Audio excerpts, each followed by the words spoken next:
Welcome to Cyberpunk 2077, the most hyped game in the history of video games. Experience flying cars. Cars flying. Flying bike riders. Mobility scooters. Midnight cowboys. Whatever that guy's doing. Air guitar. Dead bums. Hot dates with Keanu Reeves. Groundbreaking NPC artificial intelligence. Epic Slav squats. High-class escorts.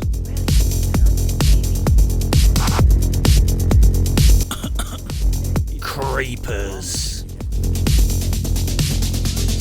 Welcome to Night City, where you can live out your wildest fantasies. As long as your fantasies have fairly modest expectations and lots of bugs in them.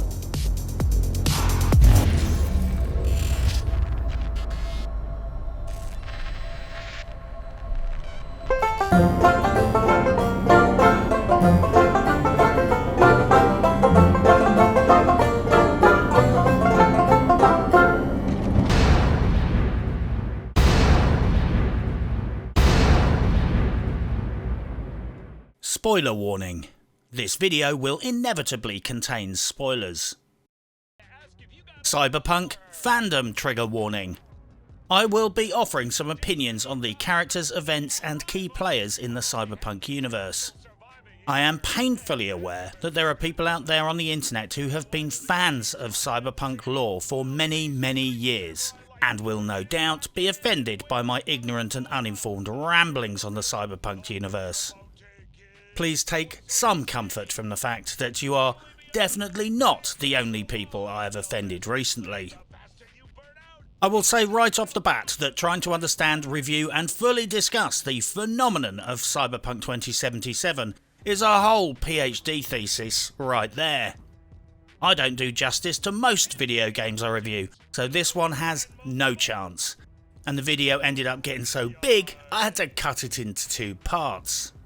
It also concerns me that this game will not get a fair hearing in the kangaroo court of public opinion. People are emotionally invested in this game. People are emotionally invested in this game failing, and they want to mock it. Some hardcore fans will not tolerate it being criticised. AAA game publishers are invested in seeing the last bastion of microtransaction-free, single-player games crushed and acquired by a AAA studio. Yeah, I said it. CD Projekt Red joint CEO Adam Kaczynski lied to the investors and the consumers by claiming the game ran well on PS4 and Xbox One, and people are furious for damn good reasons. There are angry mobs on all sides, and a common tactic of media and independent creators is to try and play the crowd, which benefits them the most. Like when the guys from It's Always Sunny in Philadelphia went to an anti-abortion rally to see which groups of protesters were easier to pick up. Abortion is murder! It's a child, not a choice! The entire landscape post-launch is a cynical, angry mess, and everyone is trying to come up with one-line hot takes to sum up what is, let's face it, a hugely complicated issue spanning over a decade. Whatever I say in this video, most people are going to be triggered by something. Legacy console owners who can't even run this game might be pissed I'm enjoying it on PC. People who love the game don't want to hear my criticisms, of which there are many. And many people feel betrayed. But I want to appeal to people's sense of reason here. Because, you know, it's always worked out so well in the past. I saw both good and bad in this game.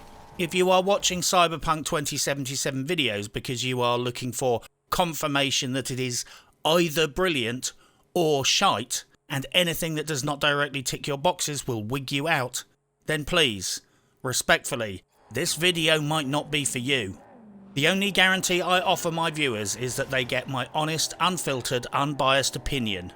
Just spare me the fucking drunken stone 3 AM shitposts because someone had an opinion different from your own, whatever your opinions are. Because if my video makes you fucking angry, that means you are emotionally invested, which means you need a therapist and not a YouTuber.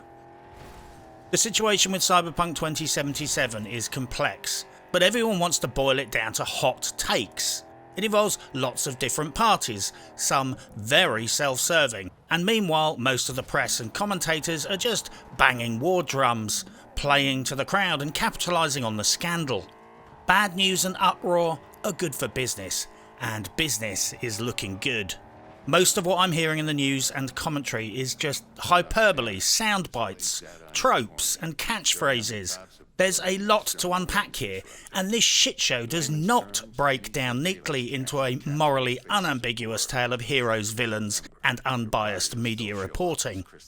With the possible exception of joint CDPR CEO Adam Kaczynski, who blatantly lied to investors about the condition of the game on last-gen consoles, and ultimately seems responsible for shitting away the company's credibility and shitting on the goodwill of the loyal fans. Allegedly. I will qualify right now the actual developers who created, designed and built this game. Those guys did fucking spectacular work. The implementation might be balked, the launch catastrophic, it might not even run on your console, and it might violate people's expectations and make people feel legitimately betrayed.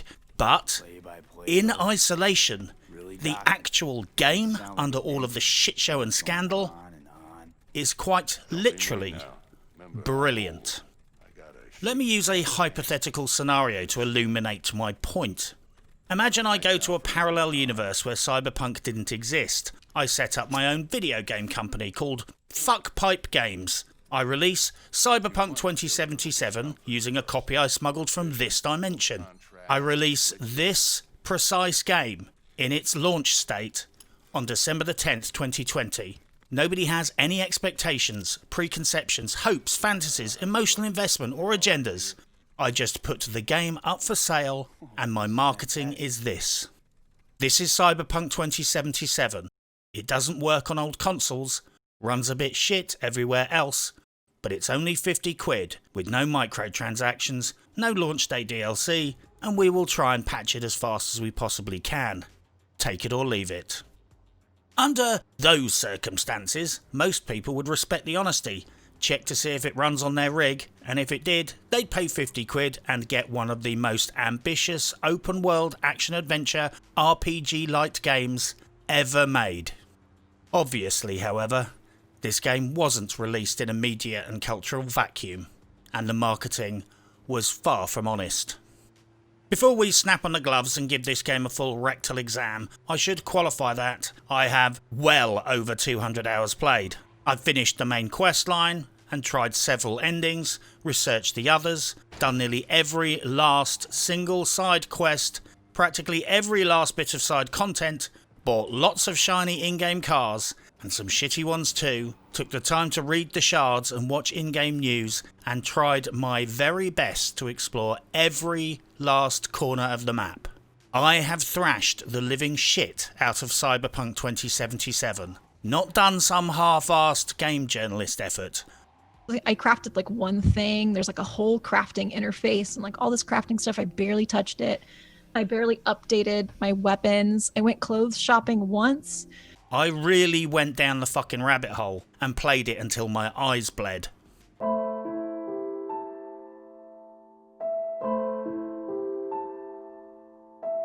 I'm playing the game on a slightly crusty mid-range i7 PC with an RTX 2060 Super. I love games like Fallout series, Kingdom Come Deliverance and Deus Ex series. I never managed to get into Witcher 3, a fact which I'm regularly mocked for.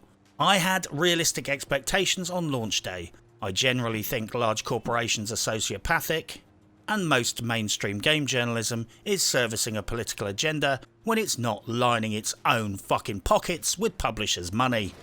That's posh speak for I thrashed the shit out of this game. I'm a cynic, and I am frankly sceptical of nearly every last motherfucker in this industry. So let us commence. Please note that there is some confusion about naming conventions regarding consoles right now. I know I'm confused.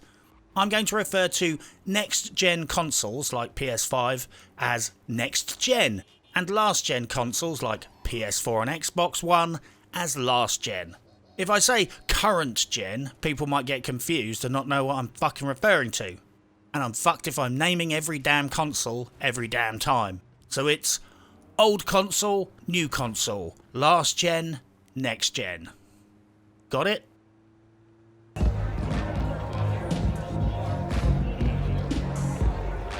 So what is Cyberpunk 2077? It's a first-person action-adventure RPG ultra-light looter-shooter set in the enormous beautiful open world of Night City. It has been nearly a decade in the making, was revered before it was ever even close to completion, and is probably to date, very literally, the most hyped game in video game history. You take on the role of V, who through ill fate is propelled on a mission about which I won't spoil too much. You try and survive in a dystopian sci-fi future where you use wits, guile, cybernetic skills, melee weapons and guns to prevail. Although generally, you solve things with some form of violence, because it's a video game.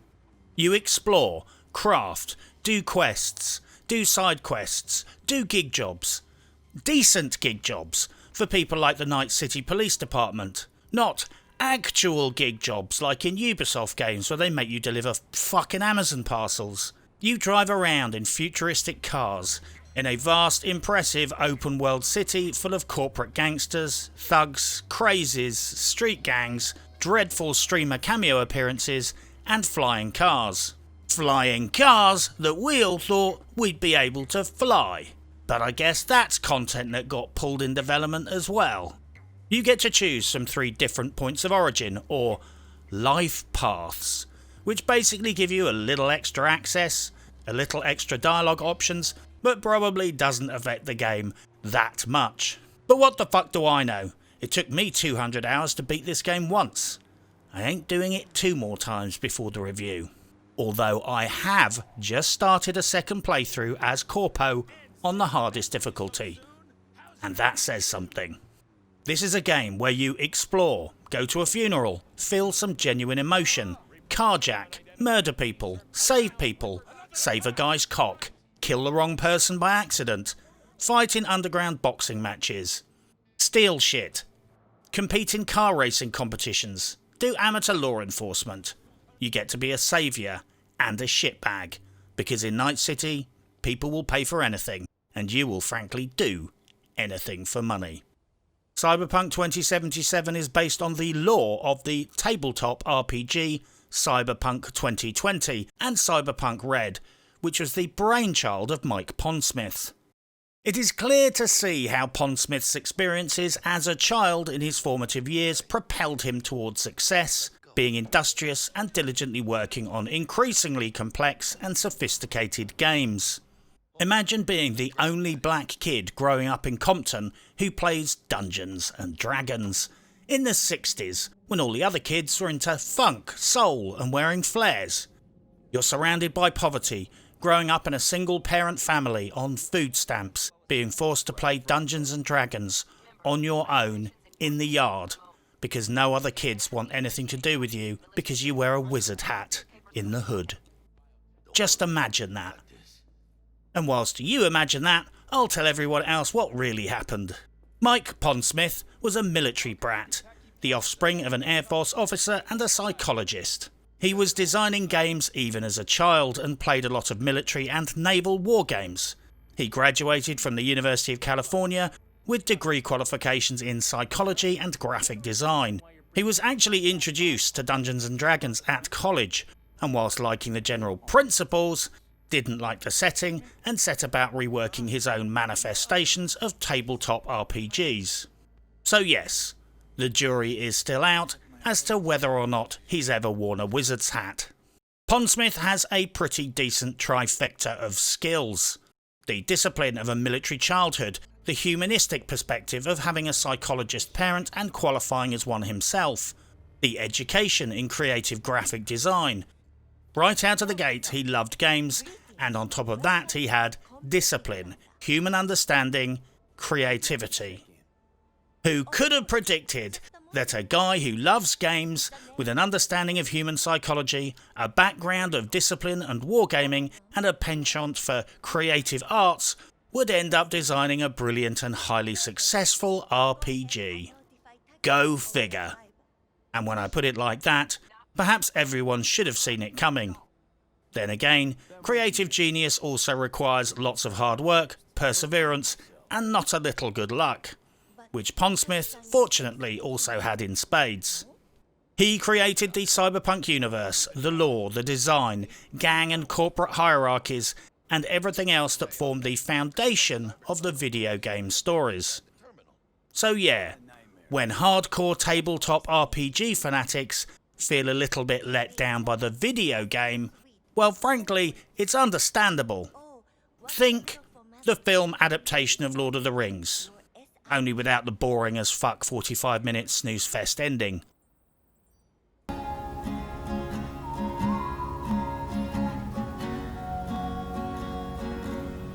The pie chart of disappointment and broken dreams.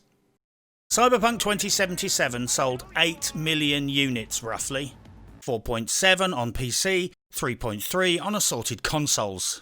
The mainstream reviews are glowing. There is huge fucking uproar amongst the players. There's a media feeding frenzy attacking CDPR. Everyone is putting the boot in. Yet, when you actually look at the reviews and the player feedback, the numbers are all over the place. The mainstream gaming media generally lavished it with praise, frequently based on a couple of hours of gameplay and a press release. PC and Steam reviews are mostly positive. Console players are taking a giant steaming shit on the game. I took the problem of player satisfaction to 21 Kiloton Science Lab to try and understand these discrepancies. So basically, everyone is going to be disappointed with the game unless they are playing it on a decent PC or next-gen console, have a very high tolerance for low-level bugs, are philosophical about the game files corrupting after 100 to 300 hours playtime, thankfully a problem that's just been patched, had zero expectations based on Cyberpunk the role-playing game, whose fans are a core component of the Cyberpunk community. Had zero expectations based on CDPR, bullshit hype and content pulling. Zero expectations that they just built up in their head based on the idea of the perfect game. Had zero expectations based on Witcher 3. They don't mind turning the graphics down and potentially editing executable files on PC. Have a healthy cynicism about all video games being balked on launch day. Expect video game publishers to habitually and routinely lie and mislead the public, and they are not emotionally invested in Cyberpunk 2077. If you tick all of those boxes, you are probably going to have the time of your life, because it is a fucking excellent game. It's just that a lot of gamers are going to have a reason to be pissed off with it somehow. It's a common trope that expectation plays a big part in your experience of the game, and I think this is true. But not all expectation is created equal. People had incorrect expectations for a combination of reasons, and here are some of them. CDPR overhyped the fucking game. CDPR oversold the RPG and world-changing mechanics. CDPR lied about a load of other stuff too. CDPR ended up cutting tons of content. CDPR's marketing department smoke fucking crack and tell people whatever they want to hear. Cyberpunk universe fans had expectations brewing for years. Some people genuinely had unrealistic expectations and forgot most games are a mess on launch day. But make no mistake, the majority of all false expectations can be traced directly back to CD Projekt Red's press releases, press statements, interviews and marketing. They only have themselves to blame. Steam Stats, GOG and Metacritic, however, paint a very inconsistent and incoherent picture, to the point where I could say that if this only released on PC, the user ratings would align with the journalists' ratings. Or should I say, the user ratings would almost match up to the promotional advertisers' ratings. However, when you look at the console ratings, well, it's a fucking bloodbath. And that is taking into consideration that Metacritic now fiddles the numbers if they think a game is being review bombed. So I guess it's safe to say that if any parent bought little Timmy a copy of Cyberpunk for Christmas on one of the old consoles, and he loves the Cyberpunk comics and has spent years fantasising about the game and believing all of the hype, well, frankly, you should have just bought him a fucking lump of coal and taught him a much cheaper and valuable lesson about life's crushing disappointments.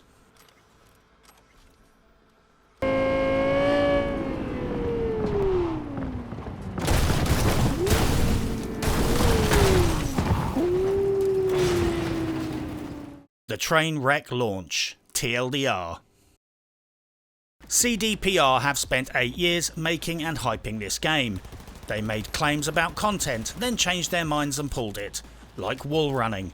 They made claims about content that ended up not being a major feature of the game, like each NPC was a distinct person with a daily routine, as opposed to a fucking bot with 3 lines of code. They bragged about the character customization, but really it just turned into a game of stick the penis on the lady. They featured content in promotional material like shooting from your car and brain dancing, but it ended up just featuring as part of certain special unique quests. It wasn't a general gameplay mechanic. CDPR delayed the game several times, but seemed determined to hit December 10th deadline. The CEO told shareholders that the game ran surprisingly well on the older consoles, which seems substantively to have been a giant fat fucking lie. Best case scenario is that someone lied to him, but that would make him the biggest fucking idiot in his own company instead of the biggest liar. Perhaps there was some hugely political issue we don't know about, and that's why he felt like he had to deceive the investors and the public. But you know, if that is the case, he just made us eat CDPR's problems. And they ain't our problems. CDPR hid the console version until the last minute and placed embargo restrictions on showing game footage in reviews. Basically, the console versions were fucked. The game was buggy across the spectrum and they actively tried to suppress that. CDPR overpromised and underdelivered, and then, when the grim reality of how dysfunctional a game was on console was all starting to dawn on them, they did what any reasonable malfunctioning, fucking up corporation would do. They shit the bed, fell silent, ghosted their promotional partners and hid under the desks until launch day, whilst the techno-boffins in the basement desperately prepared multiple post-launch patches. The game comes out. It's a mess. Sony pulls the game from its stores. Microsoft and other outlets are offering refunds. There are shareholder lawsuits pending, although I'm not quite sure how legitimate they are. The actual fucking devs let rip at the senior management about their conduct because they sweated blood and tears over this game, and it would appear that the guys in charge dropped the fucking wedding cake just as they carried it into the reception. Everybody lost their shit, and now the same media that lavished praise on this game is quickly trying to regain credibility by shitting as hard as they possibly can on CDPR. It was a giant pooch screwing orgy, and everyone got their fucking dicks out. Most annoyingly, the shitstorm could have been entirely avoided if they had just told the truth and or delayed the game again. It's easy to be wise in hindsight, but that doesn't apply to the lying part. It was always going to be stupid to lie about console performance and cover it up until launch day. I am as guilty as anyone else for taking the piss out of the delays, but whatever pressure they were under, not finishing the game was not an adequate solution. At the moment of truth, when the captain of the ship was told that the Titanic 2077 was heading directly for an iceberg, instead of slamming the engines into reverse and desperately trying to steer the ship to avoid collision, he did something completely incomprehensible. He got on the loudspeaker and told all the passengers, that there was no iceberg, that everything was going to be fine, and he pretended the iceberg wasn't there. Unfortunately, for Adam Kaczynski the clown, icebergs don't just go away when you ignore them. Sadly, million-ton blocks of frozen ice have an innate mechanism for reminding large ships that they exist. That mechanism is called making all the fucking passengers swim home. He knew that last-gen Xbox and PlayStation users would at some point turn on their machines and notice that their game did not work, yet chose to steam on forward towards certain catastrophe. Well, now CDPR has a long cold swim ahead of them.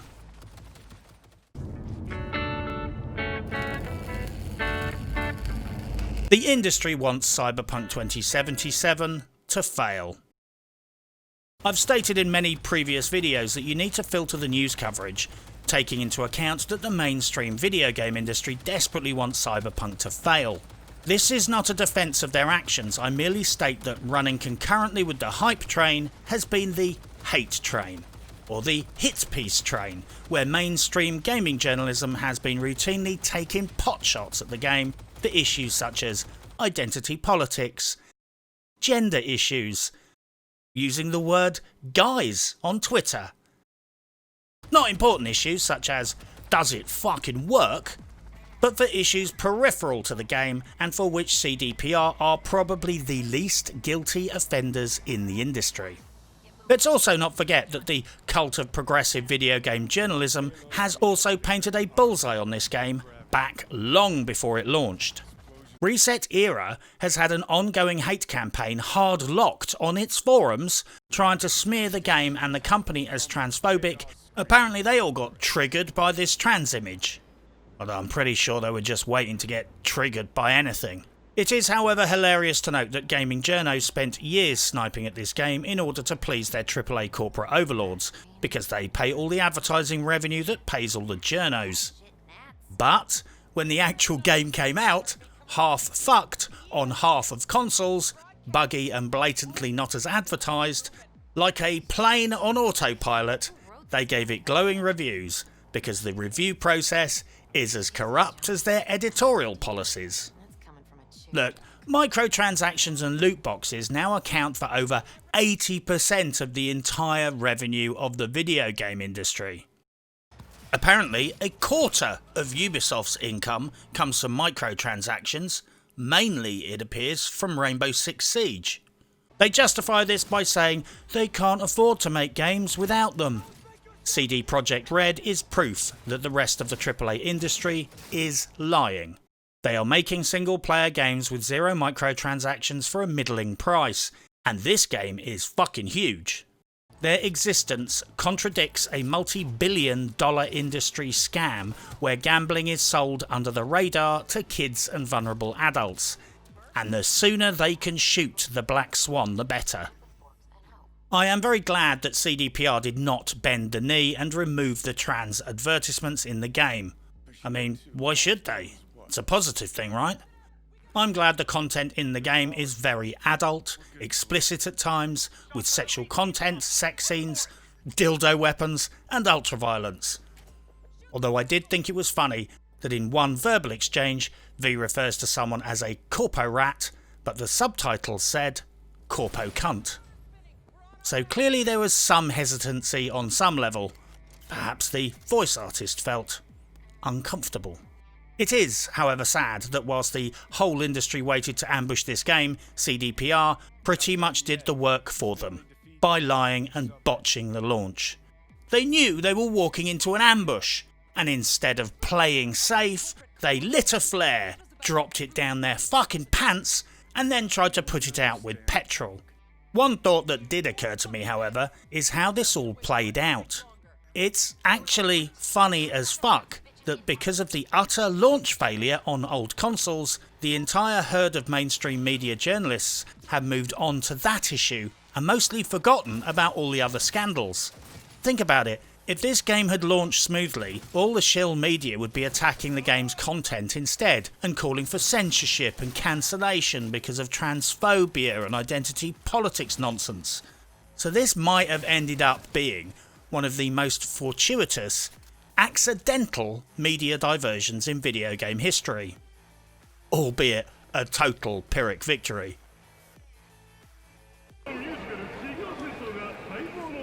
What would you say is your hottest item?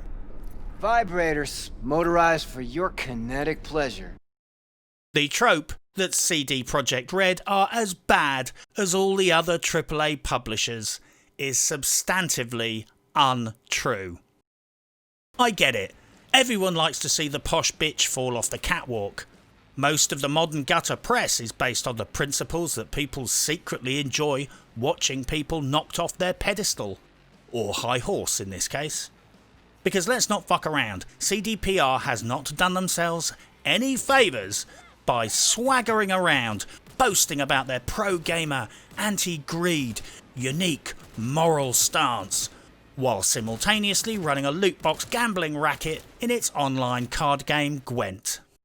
And planning, no doubt, similar horseshit and fuckery in the upcoming Cyberpunk 2077 online game.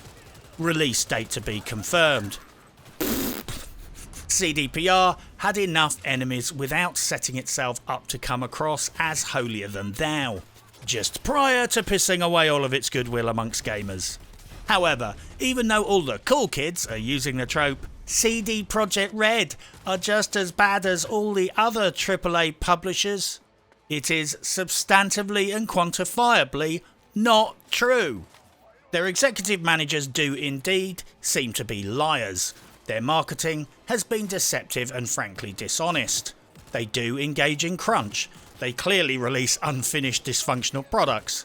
However, there are some significant differences between them and the rest of the AAA industry. Let's look at the scale of the crimes. The fact they still release reasonably priced single-player games without microtransactions, and the rather significant fact that they can still make a game that's worth a fucking damn. I mean, does anyone really believe CDPR are as bad as all the other AAA developers? I won't name too many names here for legal reasons, but let's take a quick walk down Shithill Lane and see what the other AAA companies have been up to. Ubisoft is currently under investigation because of its allegations of wholesale and institutional structural problems with abuse, sexual abuse, harassment and bullying, and choking female members of staff out in bars. They also seem to have structural methods of silencing accusers and drumming out victims, like that nice lady who was sexually harassed. So they moved her into another job. In another fucking country. A gaggle of their senior managers, HR managers and execs had to resign over this shit, as did some of their staff who creeped on kids at gaming conventions, allegedly. EA is currently under investigation by countries. Yes, entire countries are investigating EA and banning their microtransactions because they violate gambling laws. They are engaged in court battles for ignoring domestic laws. EA just opted out of abiding by the law in several countries. Any surprise they triggered a wave of incoming legislation about video games? Another AAA developer in California made its contractors work 24-hour shifts. And just to make sure that that was as unpleasant as it possibly could be, they would turn the aircon off outside of office hours to save money. This is literally a third world digital sweatshop where the only difference is they mostly got paid. Most AAA developers lie about nearly every launch and usually always deliver a half-fucked unfinished product. I mean, that's the whole concept behind live service games, for fuck's sake. And the promised awesome game never ever arrives. I dropped over £100 on The Division 1 and they never even finished that game. I dropped over £100 on The Division 2 and they never even finished that one either. Battlefield Vagina was a pile of broken fuck and now they abandoned it. At least CD Projekt Red charged £50 and under the mess and bugs, it's actually a decent game of impressive scale. I'm not being an apologist for CDPR because they fucked up. Seriously, if you watch the rest of the video, you will see I am not defending these guys. What I'm saying is that CDPR have pulled some of the same stunts that other publishers do. But anyone claiming there is some kind of equivalence here between CD Projekt Red and companies like EA and Ubisoft must be high on fucking drugs or getting paid. In my experiences of covering video games, I have seen AAA publishers defy national laws, operate like the mob, do business with people who plea bargained out of felony fraud convictions, treat people literally worse than cattle according to legal regulations, YouTubers bullied off the internet by lawyers and private investigators, small channels crushed by million-dollar lawsuits over nothing, Sony wholesale abusing the DMCA regulations to censor the internet. I have seen people bullied, threatened and blackmailed, and even witnessed firsthand a AAA promotional partner brigade so heavily against someone that ultimately one of the simp minions ended up doing jail time. So when anyone says CDPR are just as bad as other AAA publishers, well, that's either hyperbole, propaganda, or the person simply doesn't read the fucking news. Seriously, this rhetoric is ridiculous. It's like Al Capone walking into a small dockside speakeasy in Chicago and claiming that this one illegal bar was the root cause of the city's corruption. I'm not saying CDPR are innocent. They're as guilty as fuck, caught red-handed. I'm just saying keep this in perspective. It's like lining up 10 people in court and sentencing them for lying to the clerk, failing to pay their previous fines and not turning up to the bail meeting, and the judge giving them all 5 years in prison for contempt of court. Same infraction, same judgment. Seems fair at a surface level. But what if 9 of them are serial sex offenders and the idiot on the end was originally in for shoplifting? And this is what I mean about keeping this in perspective. Cyberpunk 2077 is an attempt to make a giant open-world interactive city based on a tabletop RPG, costing £50. They have not delivered everything that they promised, and with the level of integrity that we deserve as customers. But anyone trying to throw them in the same jail as the likes of the big industry predators, figuratively and literally, must be off their meds.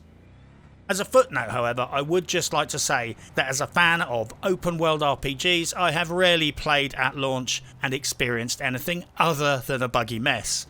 I'm not saying that it's not been done, I'm saying I have rarely experienced it.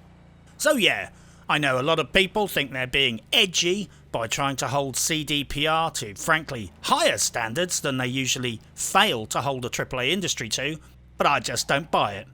Frankly, I just think people are enjoying putting the boot in because, let's face it, they're unlikely to get any more promotional inducements from CDPR in the next 5 years, so it's probably best to put the boot into them and stay on the right side of the AAA publishers for now. And remember that I mentioned Sony in all of this because they will be coming up again later. Yes, Sony, those nice guys that tried to censor the internet over Last of Us 2. The nice guys that bought the Game Awards. Allegedly. The nice guys who hit all those Twitter users and YouTubers with DMCA strikes. Yeah, don't forget that, because it will be important later. So, with all that dogpiling addressed, let's move on to something more positive. This game gives you seizures.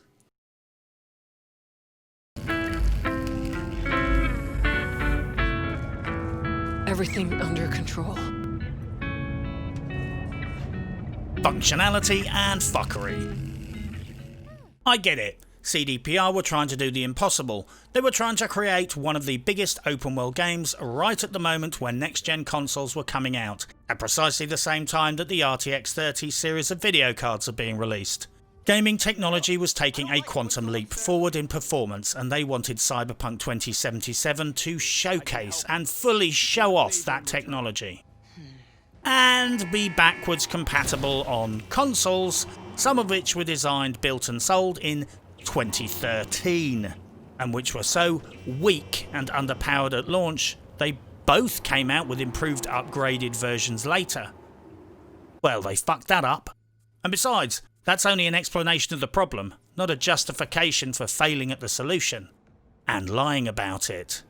I will have to separate this section into fuckery and functionality, which says something, whilst trying to avoid repeating issues already discussed when I discussed the train wreck launch.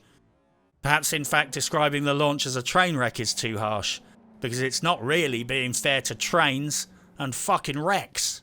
As I've actually witnessed a train wreck that was vastly better coordinated and organised than this fucking omni-shambles. However, fuckery. Or should I say cuckery? Because right off the bat, they made some of the streamer cameo appearance NPCs essential, so you couldn't murder them in-game. That's a lot of potential fun destroyed right there.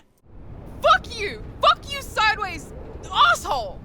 Thanks for the fixes. Clever girl. But I digress. Whilst we have to accept that the worst possible footage on last-gen consoles is being montaged, memed and lolled over, we can't escape the fact that the game runs like arse most of the time, and often not at all. Frankly, the performance isn't great on next-gen consoles. Maybe CDPR were gambling on most people switching to next-gen in time for launch. But if so, that was a gamble based on the assumption that there would be an adequate supply of next-gen consoles. Correction. That was a factual lie they told their investors. The justification is conjecture. All this being said, basic performance-wise at least, the game is running surprisingly well on my creaky mid-range gaming PC, with a few graphic settings like RTX turned off. So I apologise for any PC master race bias here, but I'm going to be forced to base most of my observations on my experiences on PC. Besides, everyone on last-gen consoles probably already asked for a refund. The cut content is a huge point of contention. On different occasions over the last years, press releases, dev comments, news articles and hype departments have bragged about all kinds of cool shit that never made the final cut. Actual subway and train travel, wall running, barbershops, full body customization, the flathead robot companion, vehicle customization, third-person cutscenes. All were floated at some point, all were cut out of the game at some point. Personally, I couldn't give a shit about wall running. This isn't fucking Call of Duty. But barbershops and vehicle customization are some basic bitch game content. Why the fuck that got pulled, I don't know. The subway mechanics ain't hard at all, so it's pretty clear that it was cut just to save time. The flathead robot ended up surfacing during one quest, and was apparently dispatched from development because allegedly it was made redundant by cyberware skills. Well, that's horseshit, isn't it? Lots of things are technically redundant in video games. We still want to have them. Cosmetic clothing is technically redundant, right?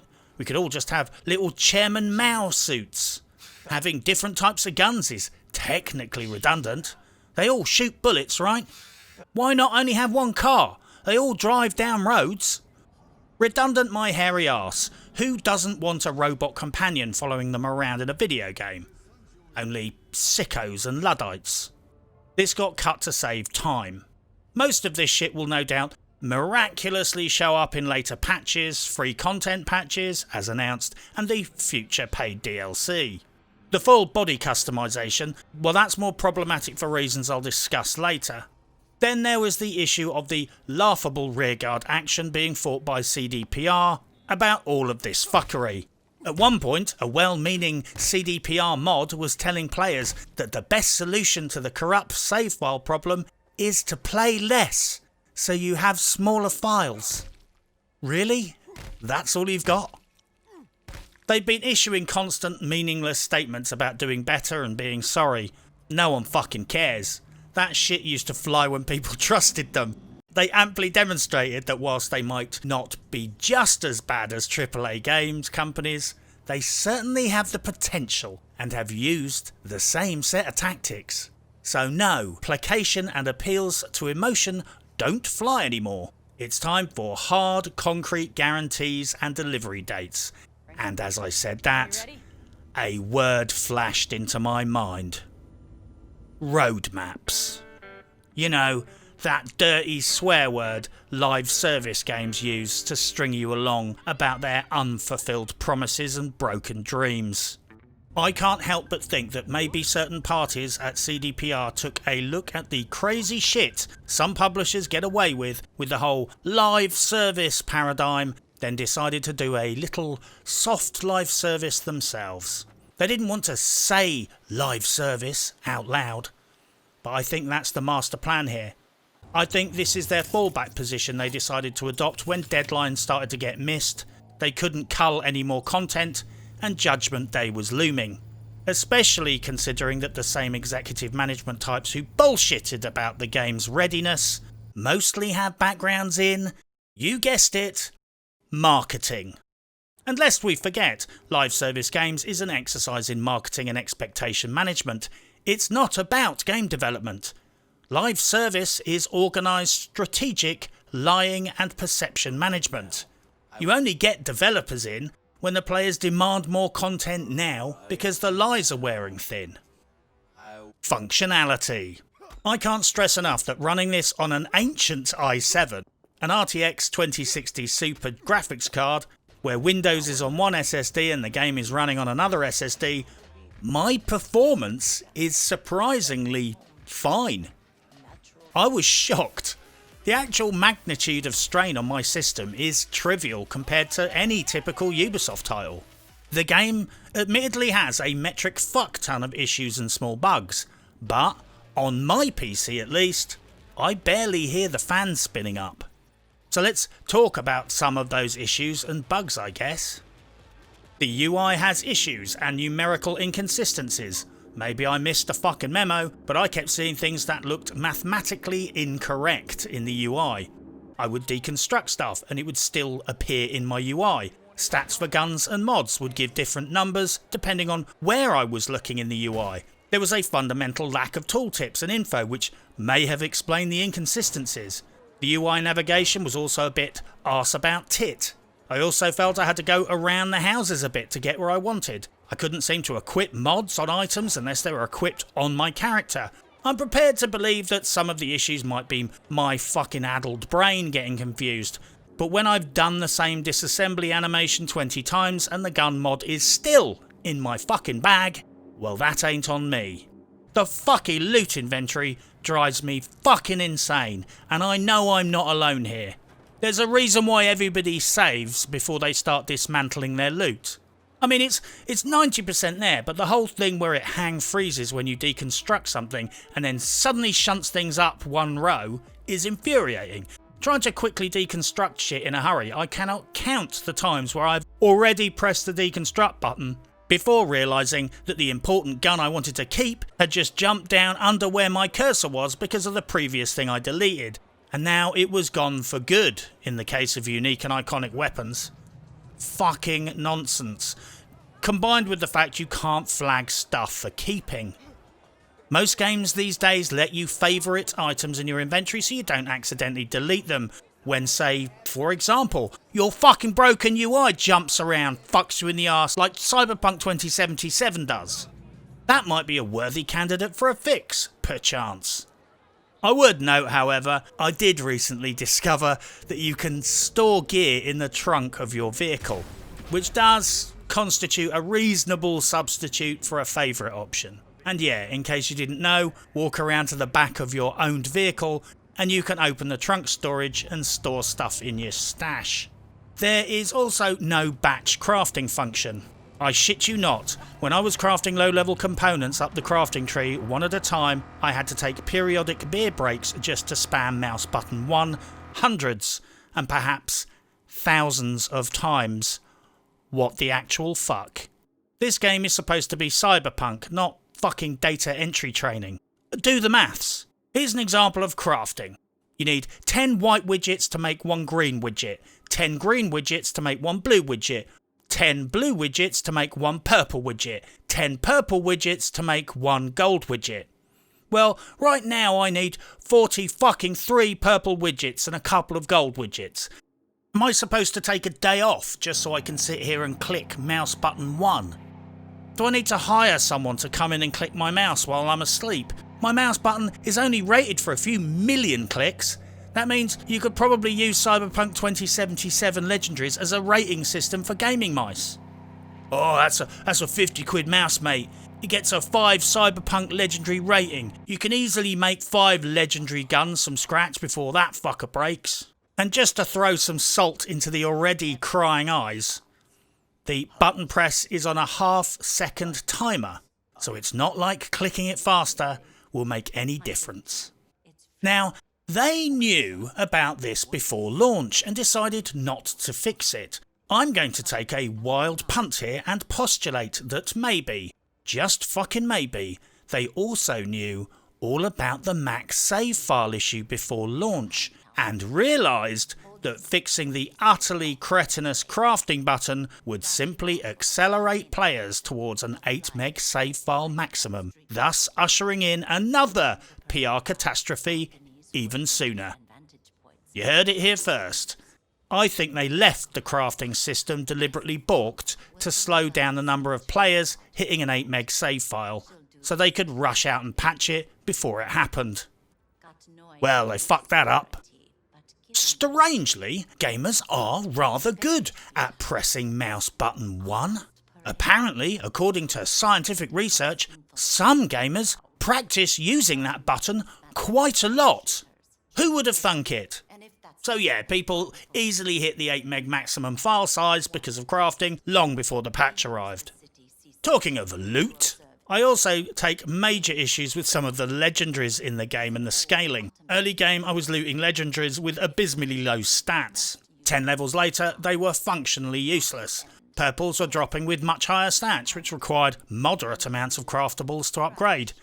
But nobody in their right mind is going to spend 2 weeks grinding materials to upgrade a level 3 fucking legendary to make it useful at high levels. Legendaries are just insanely expensive to upgrade as it is. I don't know if I misunderstood something, but certainly some of the legendary loot seems to be level balanced loot, and if you cap it early in game, it's basically vendor trash. Some of this shit is unique, so yeah, there needs to be an instant way to bring it up to your current item level before the major upgrade grind kicks in. The keybinding situation is like a cruel, vicious fucking joke. I literally could not play the game at first because there are hard-coded keybinds. Literally, you couldn't rebind certain keys like F. This is fucking pitiful. Left-handed gamers, veterans with injuries and players with disabilities rightly expect to be able to rebind their keys as per their personal specification and requirements. I should not have to be going to the subreddit to learn how to edit my fucking game files manually in order to do this. Seriously, this is just unforgivable. But I would like to thank the people on Reddit who provided the information. I mean, after 8 fucking years of development, did not one person at CD Projekt Red put their hand in the air and say, Boss, why the fuck can't you rebind the F key? Were they fucking high? The root cause of the problem is that there are hidden keybinds that you don't see in the game's keybind menu. They are hard-coded in an input user mappings file. This is because some keybinds have multiple context-specific uses, like drop carried body and choice 2 on a machine interface. Look, I've fucking bored myself talking about this shite. The TLDR is that you need to go to Reddit, look up the thread, and learn to manually edit the user mappings. Always save off a copy though, because every time they release a patch, they overwrite the file and you have to do it all over again, whilst you sit there, quietly fuming and sobbing into your energy drink. I mean really, a video game where you have to do a little light coding in order to rebind your keys? This is one of the easier things they could have fixed. I'll square with you, it was many hours before I actually started playing the game once I fired it up. I had to fuck around learning how to edit user files in Notepad, the trial and error of getting it to actually work, and then I had to research graphic settings to make the game run smoother, and eventually I had to do a full reinstall onto an SSD. Then I kept getting infuriated by accidentally equipping random loot, and that's when I realised that the strafe right button was the same key as pick up and equip button. So basically every time I strafed past an equipable item, I would pick it up automatically for fuck's sake. Then I went back into the user mappings and eventually fixed it all. Next morning I get up, my game has auto-patched overnight, overwritten all my laboriously edited key bindings, and I am back well and fucking truly at square fucking one. I guess at the very least, this is technically a good news, bad news scenario. The bad news is, I was forced to learn how to edit config files and understand how nested keybinds work. The good news is, whoever was responsible for turning my first few days of gameplay into a horrific shitshow should be made to lick the sweat off a dead fucking tramp's balls. That's what good news, bad news scenario means, right? It's got to have something to do with dead tramp's balls. On top of this, the game doesn't shut down fully when I exit. I can't kill it in Task Manager, so I have to shut down and restart Steam every time. Oh, and it kills off my Nvidia capture, so I have to turn that off and on again to get it to work every time. And bear in mind, I've updated all of my drivers just before I installed this game. On the plus side, the dual tracking system on the map is brilliant. It's such a simple idea, yet I can't remember seeing it in any game before. When you track a quest, you get a yellow route planner on your map and mini-map. However, you could also select an entirely different secondary place on the map, like a fast travel hub or a NCPD side mission, and you simultaneously get a blue route planner on your map and mini-map. So simple, yet so elegant. Now, for example, you can track your ultimate destination for your quest, but click on a closer fast travel point en route. Travel there and then carry on with your journey. It's so simple, yet so brilliant. Whoever is responsible for this innovation can have a beer on me, whilst we watch the other idiot lick the sweat off the dead tramp's balls. The known bugs, issues and glaring omissions in the game. The game is admittedly as buggy as all fuck, but whilst most of them are not game impacting, quest breaking or totally impeding your progress, the bugs are legion. Kind of like a great pyramid of bugs. It's a wide base of minor bugs that become increasingly serious but less numerous the higher up you go. I managed to play and eventually thoroughly enjoy this game. But let's be frank here, at any given time I was probably in sight of something that quote unquote will probably need a bit of polish. In the nicest possible way. If you're doing anything in the game, you're probably looking at something and thinking, yeah, they need to fix that. It might be trivial, like a unlootable paper cup, a row of completely random glass bottles floating above the ground, or an NPC with no facial animations, but they are pretty much ever present. The cutscenes and set pieces were beautiful and stunning, but the day-to-day background NPCs and open world elements were sometimes a little unpolished. And when I say unpolished, I'm sure you appreciate what I really mean is sometimes you will pick up a bottle and then everything else on the desk will fucking explode. Or sometimes you will summon your vehicle and the car will come driving down the road with one or both of its doors torn off, which are flying through the fucking air. Look, I've got thousands of hours racked up in Fallout games, so frankly I'm used to far worse than this. In Fallout 4, I had to build a little stairway up to the roof of a building because the trader kept getting stuck up there. This shit does not really bother me, as long as it gets fixed eventually. The keybind fuckery and the loot crafting fuckery, well, that shit, they fucked that up. I should emphasise, however, that the seriousness of the bugs for me, at least on PC, were largely cosmetic, trivial and at worst, a little bit annoying sometimes. I can only speak of my own experience, but honestly, I think some people are exaggerating the bugs on PC. I've seen some people claiming that loads of quests are broken and they need to reload all the time because NPCs break and all sorts of this and fucking that. And I wonder if we're playing the same game. I'm speaking to other people that play this game too on PC. Maybe they're describing console issues and assuming they're the same on PC, but personally, the biggest problems I've had so far have been along the lines of reloading once because the exit was blocked by a vehicle, breaking one quest because I did some stuff in the wrong order, and a few nice loot drops fell through the floor. I've had worse experiences in The Division over the span of 15 minutes, for fuck's sake. Maybe I'm just lucky and my shitty old crusty dusty i7 gaming rig that almost melted when I played the Division 2 for the first time and overheats when I'm playing Watch Dogs Legion is somehow, miraculously, by pure chance, perfectly optimised for Cyberpunk 2077. But I sincerely fucking doubt it. But, moving on. NPCs freak out en masse. One time I drove close to the curb, an NPC freaked out, dodged in front of my car, then the whole street started screaming and running in every direction and the entire area degenerated into a scene from World War Z.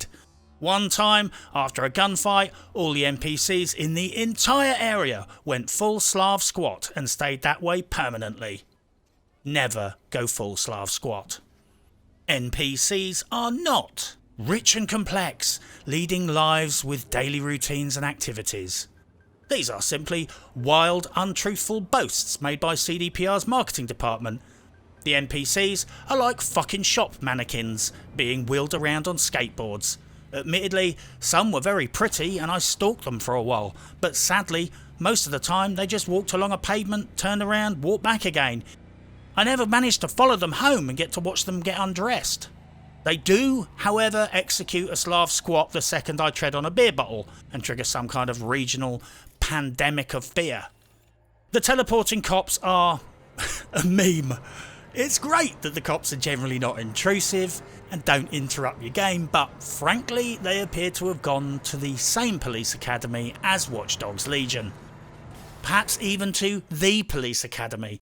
The teleporting cops that spawn behind you when you drop litter are definitely going to be an ongoing meme, although personally I'm more concerned about how easily they get triggered.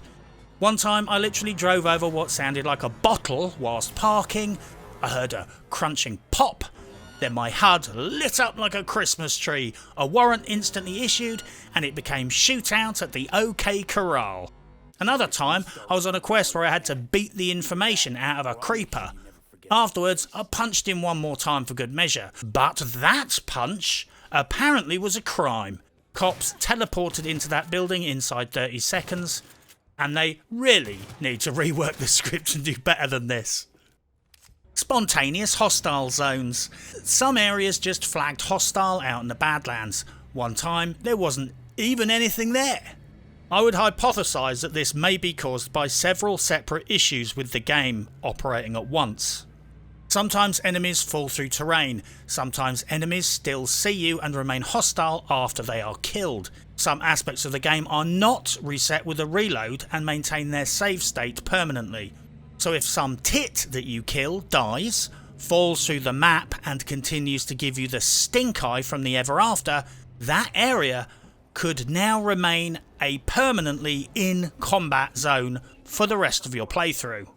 I reckon even Todd Little Lies Howard would be proud of that one. Shit dropping through terrain is frankly a fairly common issue with the game. Mostly it's just a minor inconvenience. Quest items, significant stuff or iconic loot is usually always in specific containers or handed to you directly. So mostly it's just plastic tat and junk getting stuck. But it is a bit tiresome. It's very tiresome when it's an epic version of your favourite weapon bobbing in the invisible concrete sea.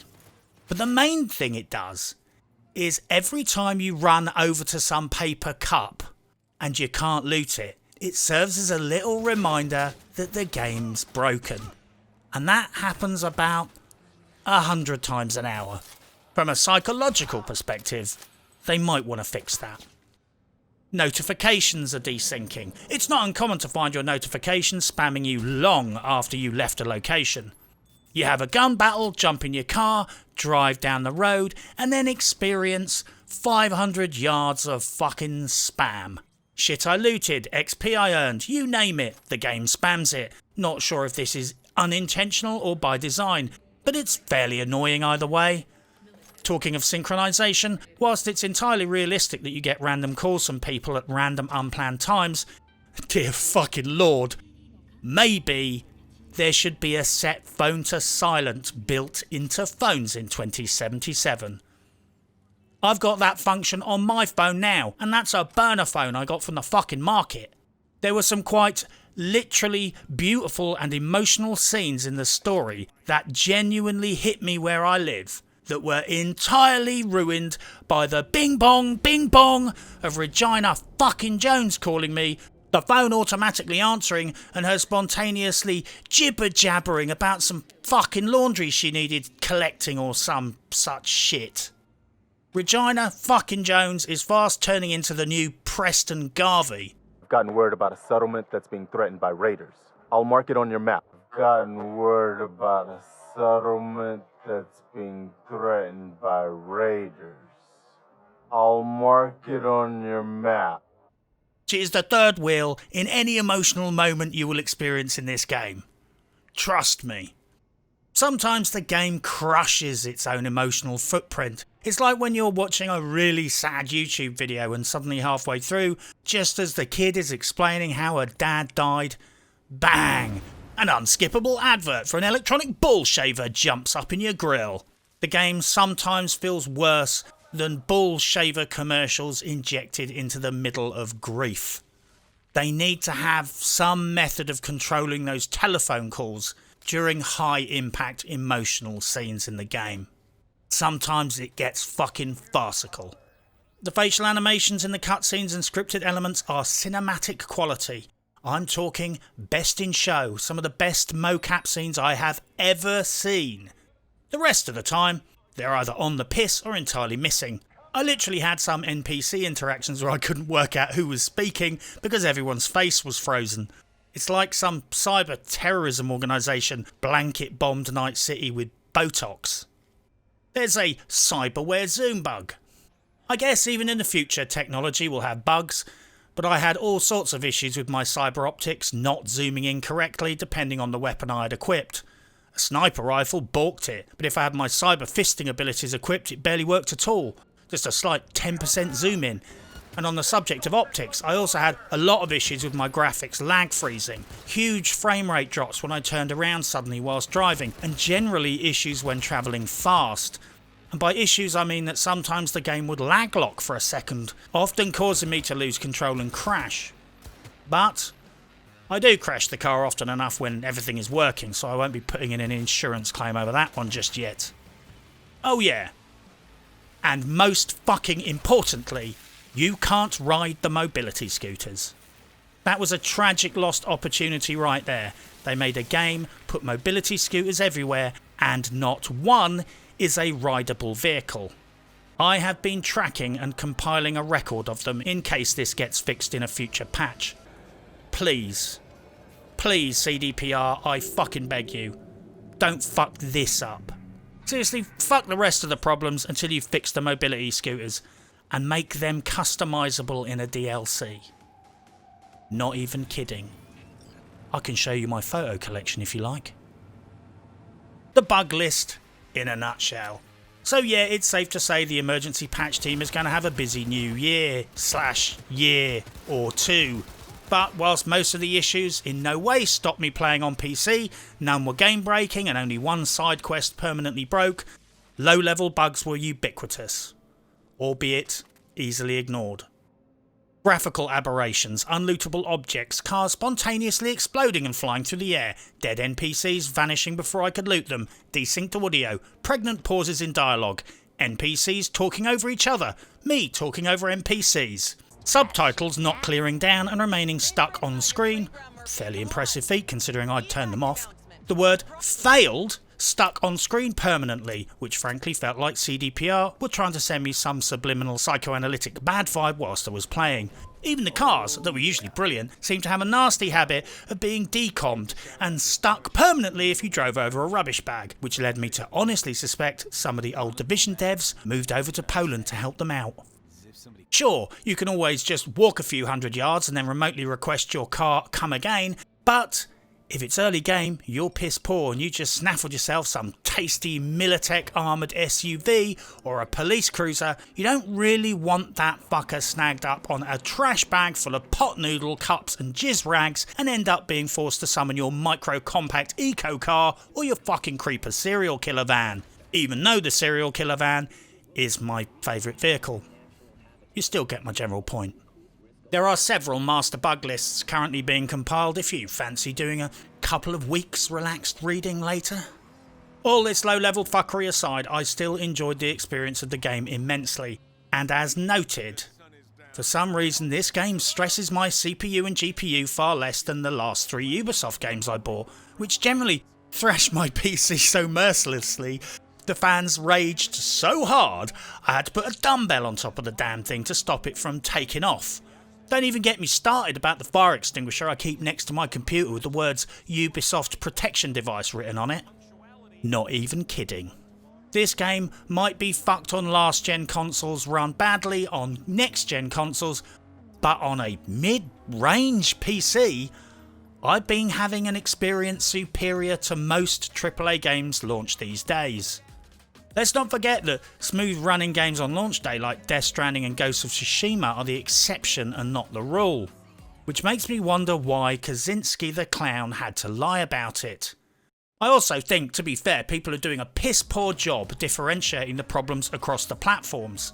The game might tank on last gen, but it's okay on PC, and somewhere in the middle on next gen consoles. Parallels have to be drawn between Cyberpunk 2077 and games like Kingdom Come Deliverance and Fallout, other expansive open world RPGs that launched with lots of bugs but were still incredibly good fun to play. And I would stress this point, despite the myriad of problems and my game running like crap sometimes when it comes to graphics and stuff like that, lag freezing and looking fairly piss poor, I thoroughly enjoyed playing Cyberpunk 2077. I mean, I played it obsessively. It's the most fun I have had gaming in 2020. There it is. Sorry if that statement upsets people, and I will discuss the game's story later. But yes, I will say it again clearly. Playing Cyberpunk was the most fun I've had gaming all year, and now I've played through once, I've immediately started working on learning builds and playing it on the hardest setting from scratch. How about them apples? Trust me, there are pearls under all this pig shit.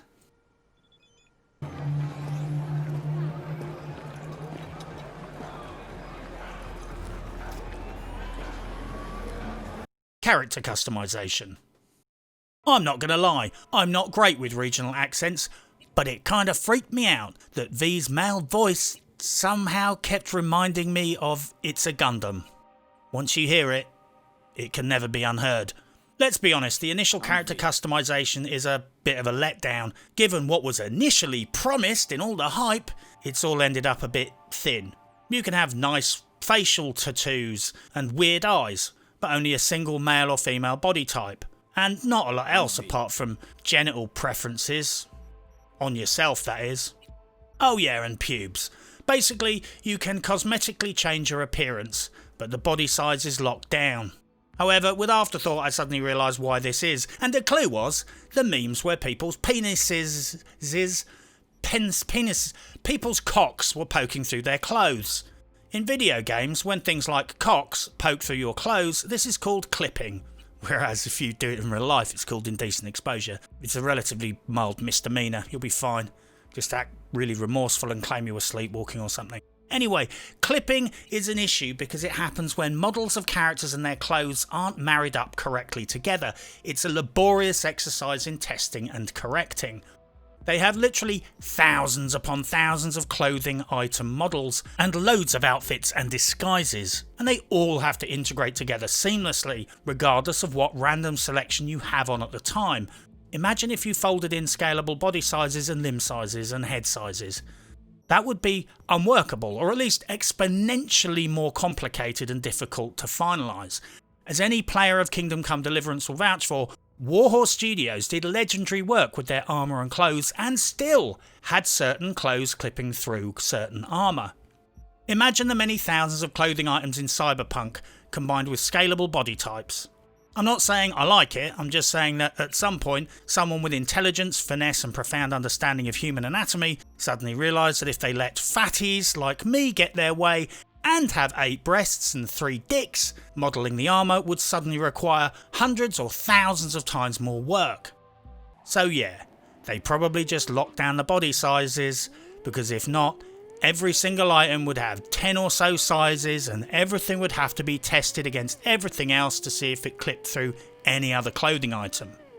Not gonna lie though, I was rather upset that after all the endless promises of absolute A-grade body customization, I ended up not being able to customize my breasts individually. And this forces the player to have perfectly symmetrical breasts.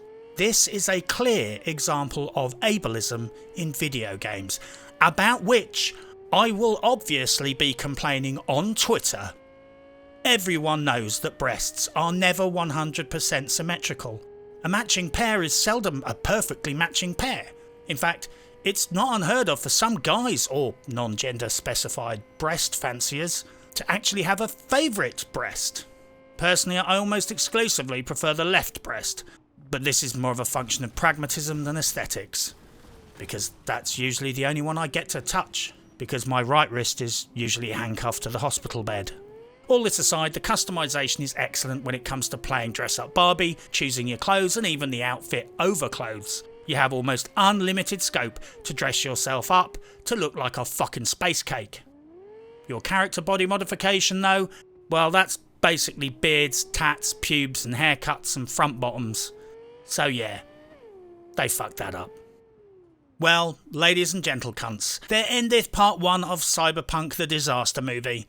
In part 2, sadly the video will be taking a more upbeat tone when I discuss matters such as the story, the game world and combat. But for now, good luck and happy hunting.